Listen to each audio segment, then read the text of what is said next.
What's happening, Wargamers? Welcome to the After Action Report.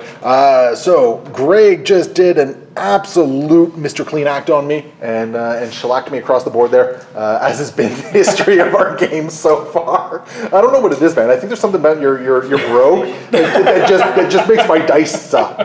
I think that's what I'm going to blame it on. Yeah, English shenanigans. Exactly.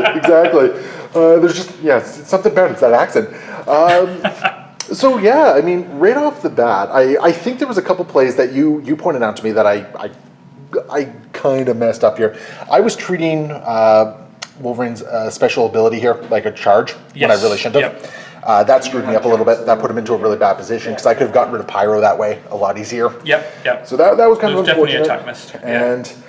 And I think the other problem is that I just had a couple attacks that just did not commit what needed to. Like Sabretooth failing to do anything over here. That was a shame because I really like you Sabretooth, and we got to see him throw in someone and then hit them twice. Like it's so good. Like him being able to get 2 claw slashes on someone. If it wasn't Blob who can push him away, I think whoever that is dies. Unless like Hulk or something. Yeah, it was bad circumstances. Yes, is what happened, right? Like, and I mentioned this during the course of the game. I feel like I was making a lot of the right decisions, and I just wasn't getting that follow through. And then, I mean, you were just able to like capitalize that and say, okay, well, you didn't do what you need to do, so I'm going to do what I need to do. And there's a couple of small things that just kind of snowball. Like we were talking about where Baramodo was. Like if he can get up to here, yes, it does. It keeps, deception skews the game quite a lot to start with. I played too cautiously with him. But if he's up here, then suddenly he can ferocity Sidorak the center point. Now that was just a cluster. I lost that center point so badly, right? Like Laura just went down like a chump. I wasn't rolling defense dice. That was rough. Like Laura didn't do anything. She moved and then just got punked. Yes. Right? Yeah. I think you made a lot better use of the teleportation than I did. Like some of your teleport plays were brilliant. Especially the Sabretooth one, I think in round 2 or 3.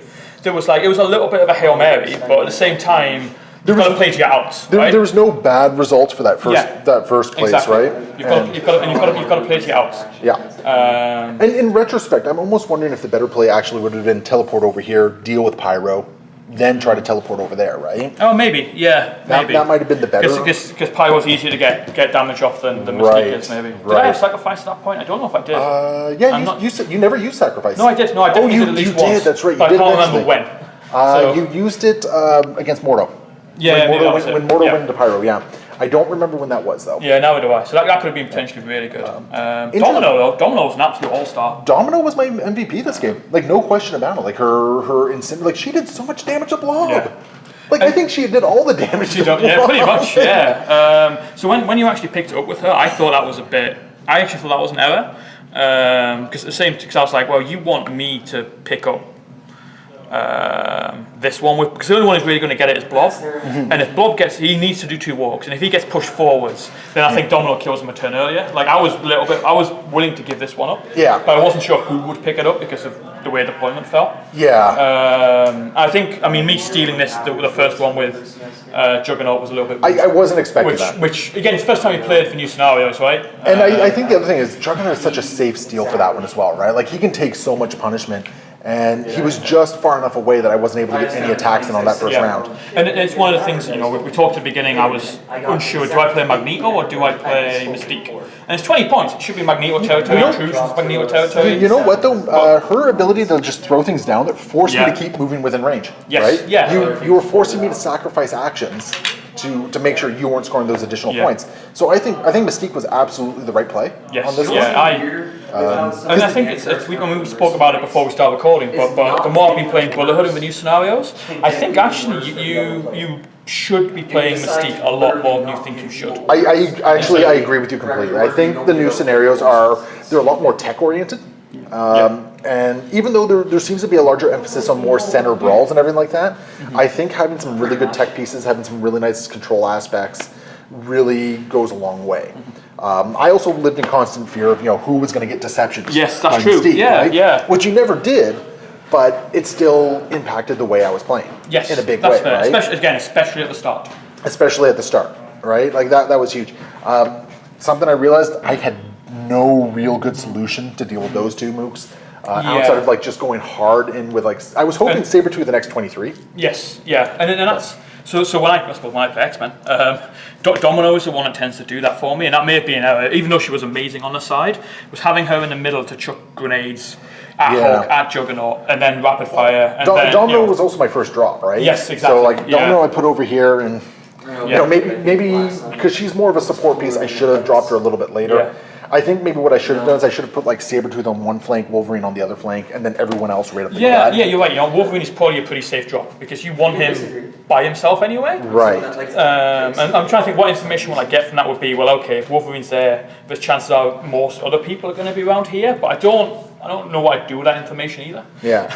Because they're scary, right? Like, Laura Kenny is scary, like, Sabretooth is scary, Domino is scary, Mordo supports everyone, like, you still got a nice bubble and that was away from Wolverine, right? That was the other catch. Because I played too cautiously with Mordo, he wasn't supporting anything in the middle there, and like, I used Frosty of Sidorak once. Yes, yeah. Right? And it's just kind of how everything kind of went down, which was unfortunate. I mean, maybe instead of Deadpool, because Deadpool's doing a really good job of strangely long-range support, maybe someone like Red Guardian instead of Deadpool. I consider Red Guardian, actually. Because then he can at least take a hit from one of your healing character people, especially someone like Laura or Domino, who are a little bit on the squishy side. I also considered Luke Cage. And Luke Cage, I considered Luke Cage as well. Iron Fist was also a consideration as well, like bring a Heroes for Hire. Yep. And because he has his flying kick for that range 4 goodness. Okay, yep. Right, and then I mean his invincible or his Iron Fist attack is a nice option against big guys as well. Yeah, right? that's true. So there's a lot of interesting things here. I think. I don't know. It's hard to say who splashes well into Weapon X at the moment. That's true. Yeah, I mean, they're so new, right? Like, we've barely had any time to play with. Yeah. Man, I wish my memory tokens were better for me. They just did not do jack all. They were close though. There was the one instance where I got like the memory and Wolverine kind of moved around there, but that was about it. It's a shame it cost you a slot. Yeah. That's the big thing. Yeah, it's not bad. It's nice when it works, but the fact that it's also limited to just Weapon X characters, so like Mordo could never use it or anything like that. Yeah, that is true. I really wanted Deadpool to feel better in this game, but yeah, he just not getting power on his guns is unfortunate. Yeah, I think. Yeah, I think that's actually a big thing. Otherwise, like I would say, Sabretooth did what he took a lot of damage. Yeah. And didn't even go down, right? And he did dish out. His use of the portals was really good. Oh yeah, really good. I hit the point where I was like, okay, I got to play smart here. But I mean, at round 3, when you just jump so far ahead with 7 points there, like it's just like that was what? A big or 6 points, 7 points, 6 points. 6 points maybe. Yeah. It's just like, oh geez, how do I come back from this? And considering who you had your scrolls on, it's like. I don't think I come back from this because you got to scroll on Big Beefy Boy, scroll on Big Beefy Boy, and scroll on Mystique who's all the way over there.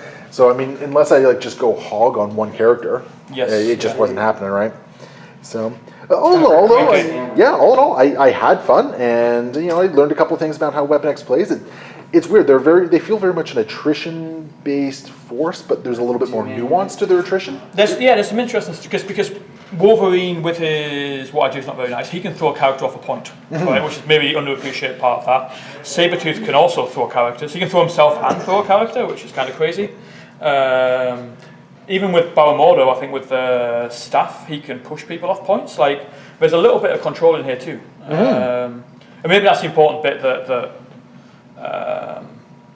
yes, you are an attrition squad, but you need you need plan B, right? Yeah, you need a little bit of control to go in there as well. Yeah. And I think there's some interesting options to really run with on that one. It's just a matter of who slots in well, right? Yeah, I think you're looking for a 3-threat control piece. Yes, exactly. Right? Yeah. That's the joys of MCP. Ironically, though, I think Pyro. Yeah. I think Pyro would have a nice home in, or even Human Torch.